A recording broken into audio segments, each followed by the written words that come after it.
여러분은 조선의 왕을 떠올리시면 어떤 이미지가 가장 먼저 생각나시나요? 아마도 모든 백성을 호령하며 절대적인 권력을 휘두르는 군주의 모습이 아닐까 싶습니다. 하지만 정말 그랬을까요? 어쩌면 조선시대의 왕은 우리가 생각하는 것만큼 그렇게 막강한 존재가 아니었을지도 모릅니다. 아니, 오히려 왕위에 또 다른 광이 존재했을 가능성도 충분히 있었죠. 그 숨겨진 권력의 정점에는 바로 조선 최고의 관직, 영의정이 있었습니다. 우리는 흔히 왕이 모든 것을 결정하고 신하들은 그저 따르기만 했다고 생각하지만 조선 건국 초기의 현실은 사뭇 달랐습니다. 특히 강력한 신료 집단, 그 중에서도 영의정으로 대표되는 의정부의 위상은 왕권을 위협할 만큼 막강했거든요. 조선은 고려 말의 혼란을 수습하고 새롭게 태어난 나라였지만 그 기반을 다지는 과정에서 왕권과 신권의 균형은 항상 예민한 문제였습니다. 새로운 국가를 설계한 건국의 주역들은 단순히 왕 한 사람의 독단을 막고 싶었을 뿐만 아니라 안정적인 국가 운영을 위해 신하들의 합의와 견제가 필수적이라고 믿었죠. 이러한 신념 속에서 의정부는 조선 초기의 국정 운영에 있어 그야말로 핵심적인 역할을 수행했습니다. 의정부는 영의정, 좌의정, 우의정이라는 3명의 정승이 이끄는 최고 합의 기관이었고요. 이들은 육조의 판서들로부터 올라오는 모든 국정 현안을 최종적으로 심의하고 왕에게 보고하며 때로는 왕의 명령을 반려하거나 수정할 권한까지 가지고 있었습니다. 단순히 왕의 결정을 보좌하는 수준을 넘어 실질적인 국정의 방향을 좌우할 수 있는 강력한 힘을 지니고 있었던 셈이죠. 상상해보세요. 왕이 아무리 뛰어난 해안으로 새로운 정책을 구상한다 해도 의정부의 문턱을 넘지 못하면 그저 꿈으로만 남을 수 있었던 겁니다.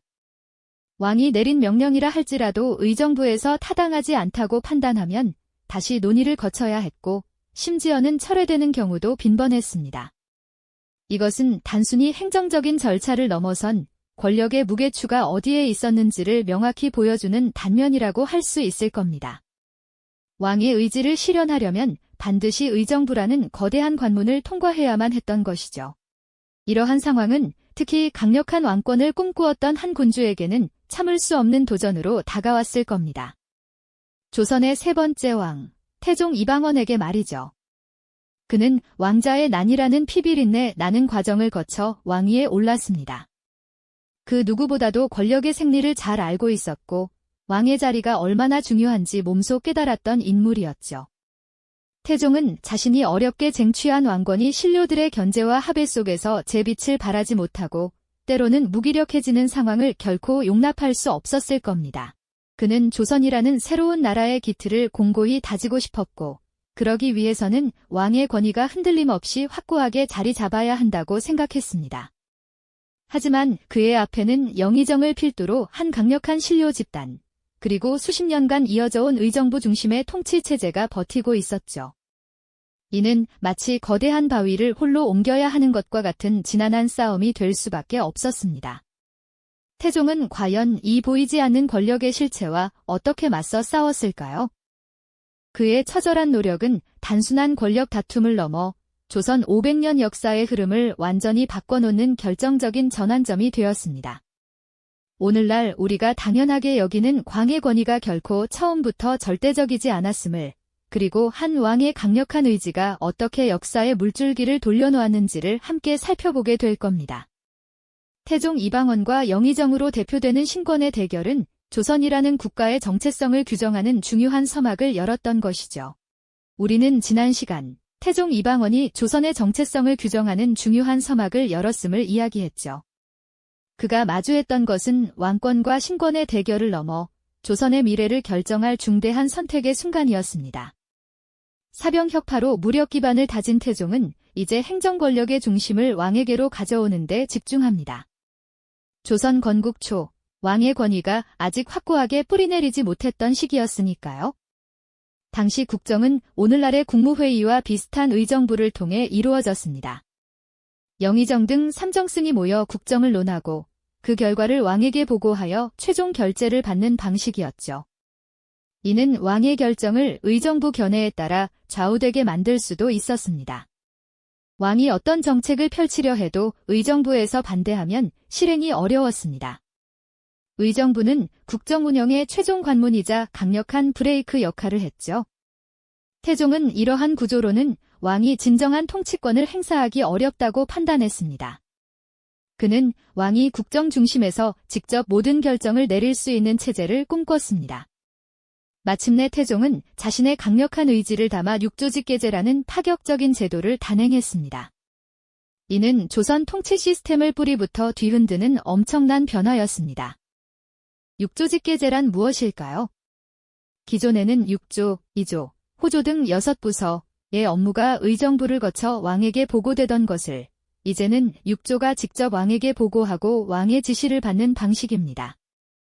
의정부의 역할이 대폭 축소된 것이죠. 마치 부서장이 상사를 거치지 않고 사장에게 직보하는 상황과 같습니다. 이 제도는 의정부, 특히 영의정의 위상을 크게 뒤흔들었습니다. 국정 최고심의 기관으로서 막강한 권한을 행사했던 의정부가 한순간에 왕의 지시를 전달하는 단순 행정기관으로 전락할 위기에 처한 것이니까요. 이 소식이 전해졌을 때 의정부 대신들의 표정은 어떠했을까요? 아마도 충격과 분노, 깊은 혼란에 휩싸였을 겁니다. 자신들의 존재 이유이자 권력 근간이었던 국정심의권이 사라지는 상황을 받아들이기란 쉽지 않았겠죠. 특히 영의정의 고뇌는 더욱 깊었을 겁니다. 왕과 신료들 사이의 균형을 중시했던 유교적 이상과 달리 왕에게 모든 권력이 집중되는 체제를 마주해야 했으니까요. 태종의 결정은 단순히 권력 탐욕이 아닌 새 국가의 기틀을 다지고자 하는 강력한 의지에서 비롯되었음도 분명합니다. 그는 무질서와 혼란을 끝내고 왕 중심의 강력하고 효율적인 국가 시스템을 구축하고자 했죠. 태종은 왕이 직접 6조의 보고를 받고 정책을 결정하는 모습을 통해 자신의 카리스마와 통치력을 여실히 보여주었습니다. 신료들은 이제 왕의 눈치를 살피기보다 왕의 의중을 정확히 파악하고 신속하게 업무를 처리하는 데 집중해야 했습니다. 과거 의정부 합의를 이끌어내기 위해 소모되었던 시간과 에너지가 이제는 왕의 직접적인 지시 아래 국정 운영의 효율성으로 전환되기 시작한 것이죠. 이로써 영의정의 위상은 더 이상 왕과 대등한 위치에서 국정을 논하는 최고위 관직이 아닌 왕의 뜻을 받들어 정책을 집행하는 실무 책임자에 가까워지게 됩니다. 권력의 중심축이 의정부에서 왕에게로 완전히 이동하는 결정적인 순간이었습니다. 태종은 육조직계제를 통해 지제조선의 모든 국사는 왕의 결정으로 이루어진다는 강력한 메시지를 온 세상에 천명했습니다. 그의 집요한 의지는 단순히 행정 시스템 개편을 넘어 조선 500년 왕권의 토대를 다지는 결정적인 전환점이 되었습니다. 왕이 국정 최종 결정권자이자 최고 책임자라는 인식이 확고히 자리 잡게 된 것이죠. 영의정으로 대표되는 신료들은 이제 왕의 권위를 인정하고 그 아래에서 자신의 역할을 찾아야 하는 새로운 시대를 맞이하게 됩니다. 태종의 이러한 개혁은 후대 왕들에게 안정적인 통치 기반을 제공했지만 동시에 왕권과 신권의 균형에 대한 끊임없는 논쟁의 씨앗을 남기기도 했습니다. 그럼에도 불구하고 태종이 물려준 확고한 왕권이라는 유산은 조선 역사에 지대한 영향을 미쳤습니다. 그의 통치 방식은 비록 강력했지만 혼란스러웠던 건국 초기를 지나 새로운 국가를 안정시키는 데 필수적인 과정이었다고 할 수 있습니다. 영의정이라는 자리는 이제 왕의 절대적인 권위 아래에서 국가 기틀을 다지고 실무를 총괄하는 중요한 역할로 재정립되었죠. 권력 균형을 향한 인간의 투쟁이 어떻게 시대를 형성하고 그 유산이 오늘날까지 이어져 오는지 성찰하게 되는 대목입니다. 이전 편에서 태종이 육조직계제를 통해 왕의 권위를 확고히 다졌다는 말씀을 드렸습니다. 이제 그 결정이 구체적으로 어떤 파장을 일으켰는지 그 속을 조금 더 깊이 들여다볼까 합니다. 사병혁파로 신료들의 사적인 군사 기반을 무너뜨린 태종은 이제 국가 운영의 핵심인 의정부의 권한마저 직접적으로 제어하려 했습니다. 그의 다음 칼날은 바로 조선 국정의 최고심의 기구인 의정부를 향했던 것이죠. 육조직계제란 간단히 설명하자면 모든 행정 실무를 담당하는 6개의 부서, 즉 2조, 호조, 예조, 병조, 형조, 공조가 더 이상 의정부를 거치지 않고 곧바로 왕에게 업무를 보고하고 재가를 받는 시스템을 말합니다. 그 전까지는 영의정을 중심으로 하는 의정부가 각 조의 업무를 취합하고 논의한 뒤 최종 안건을 왕에게 올리는 방식이었습니다. 의정부가 국정의 중요한 결정을 조율하고 심의하는 핵심 기관이었던 셈이죠. 하지만 6조 직계제가 시행되면서 의정부는 더 이상 국정의 최종 결정권을 행사할 수 없게 되었습니다. 그저 왕의 자문에 응하거나 이미 결정된 사항들을 총괄하는 보조적인 역할로 그 위상이 크게 축소된 것입니다. 한 국가의 최고 관직인 영의정이 이제 왕의 뜻을 전달받아 집행하는 자리에 머물게 된 것이니 이는 단순한 행정 절차의 변화를 넘어 권력의 무게추가 완전히 이동했음을 의미했습니다. 이러한 태종의 단호한 조치는 당시 많은 신료들에게 커다란 충격과 당혹감을 안겨주었을 겁니다. 오랫동안 국가의 중대사를 논하고 결정해왔던 그들의 역할과 권한이 하루아침에 크게 달라진 셈이니까요. 특히 영의정의 자리에 있던 인물들은 깊은 고뇌에 빠질 수밖에 없었을 겁니다. 왕권을 견제하고 보좌하는 것이 자신의 본분이라 여겼던 이들에게 왕의 절대적인 권한 아래 놓인다는 것은 받아들이기 쉽지 않은 현실이었겠죠. 그들은 왕에게 직언하고 때로는 왕의 결정을 제고하게 만드는 역할을 해왔습니다.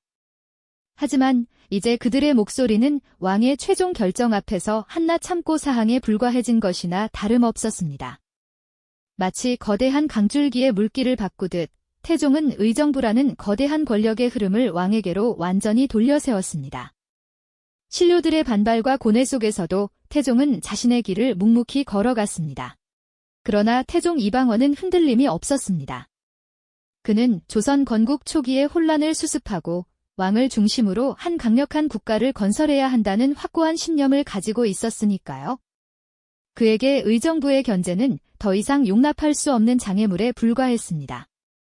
자신의 아우들을 죽이고 왕위에 오른 그에게 권력을 향한 집념은 그 무엇보다도 강했으리라 짐작됩니다. 결국 6조 직계제는 조선의 통치 시스템의 새로운 기준을 제시했습니다.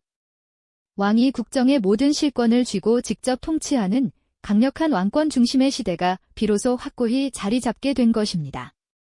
이러한 변화는 후대 왕들에게도 지대한 영향을 미쳤습니다.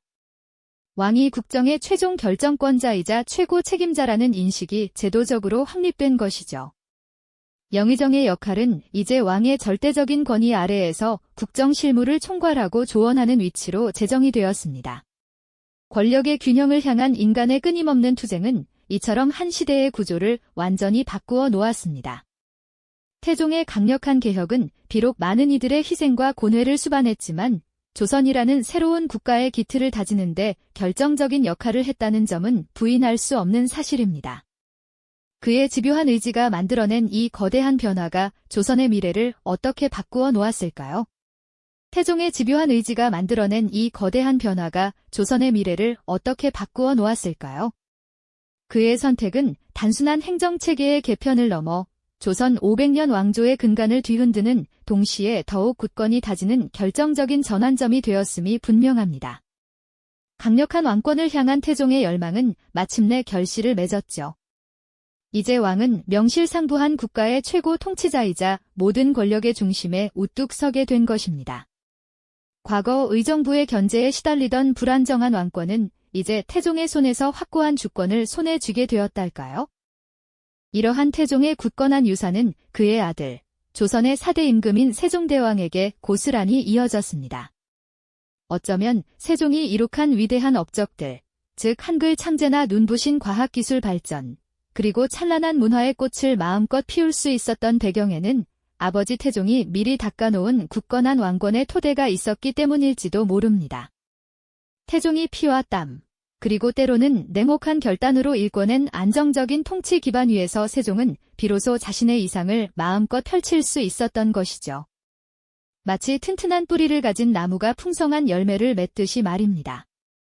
국가의 기틀이 흔들림 없이 잡혀 있었기에 세종은 백성의 삶을 이롭게 하는 본연의 역할에 온전히 집중할 수 있었던 겁니다. 하지만 태종의 이러한 강력한 왕권 확립이 단순히 긍정적인 면만 가지고 있었던 것은 아니었습니다. 왕권과 신권, 즉 왕과 신하들의 권력 균형에 대한 끊임없는 논쟁의 씨앗을 남기기도 했죠. 태종은 왕권 강화를 통해 국가의 혼란을 수습하고 안정을 가져왔지만 동시에 신하들의 자율적인 의견 개진이나 왕권에 대한 견제 기능이 약화될 수 있다는 우려도 나왔습니다. 마치 거대한 댐이 홍수를 막아주지만 동시에 강의 자연스러운 흐름을 가두어 생태계에 영향을 미칠 수도 있는 것처럼요. 후대의 왕들은 태종이 물려준 이 확고한 왕권을 어떻게 활용하고 또 어떻게 신하들과 조화를 이룰 것인가 하는 숙제를 안게 되었던 것입니다. 영의정이라는 자리는 이제 왕의 절대적인 권위 아래에서 국정의 실무를 총괄하고 지혜로운 조언을 올리는 위치로 제정이 되었지만 여전히 왕권을 견제하고 보좌하는 중요한 축으로 남아 있었죠. 그 무게감은 결코 가볍지 않았습니다. 왕의 명령을 그대로 집행하기만 하는 것이 아니라 때로는 왕의 뜻에 반하더라도 백성을 위한 충언을 올릴 용기가 필요한 자리였으니까요. 이처럼 태종의 개혁은 왕권의 절대적인 우위를 확립했지만 동시에 이상적인 통치란 무엇인가에 대한 깊은 질문을 던지며 조선의 정치사를 끊임없이 움직이게 만들었습니다. 결국 태종 이방원은 육조직계제를 단행하며 기재 조선의 모든 국사는 왕의 결정으로 이루어진다는 강력한 의지를 천명했습니다. 이 순간은 단순한 행정 개편을 넘어 조선 500년 왕권의 토대를 다지는 결정적 전환점이었음이 분명합니다. 한 개인의 강력한 의지가 어떻게 역사의 흐름을 완전히 바꾸어 놓을 수 있는지를 여실히 보여주는 대목이죠. 권력이란 참으로 흥미로운 것이어서 끊임없이 자신만의 균형점을 찾아 움직이려는 속성이 있잖아요. 태종은 그 균형의 추가왕에게로 기울도록 강력한 힘을 행사했던 것이죠. 오늘날 우리가 당연하게 여기는 광의 권위가 결코 처음부터 절대적이지 않았다는 사실은 참으로 놀랍지 않나요? 태종이 피와 땀, 그리고 때로는 비정한 결단으로 일궈낸 왕권의 확립은 결국 국가의 안정과 번영을 위한 것이었습니다. 이는 현대사회에서도 리더십과 권력의 책임에 대해 깊은 질문을 던지고 있습니다. 진정한 리더십이란 무엇이며, 권력은 어떤 방식으로 행사되어야 하는가, 그리고 그 권력은 어떻게 견제되고 책임져야 하는가 하는 고민 말입니다.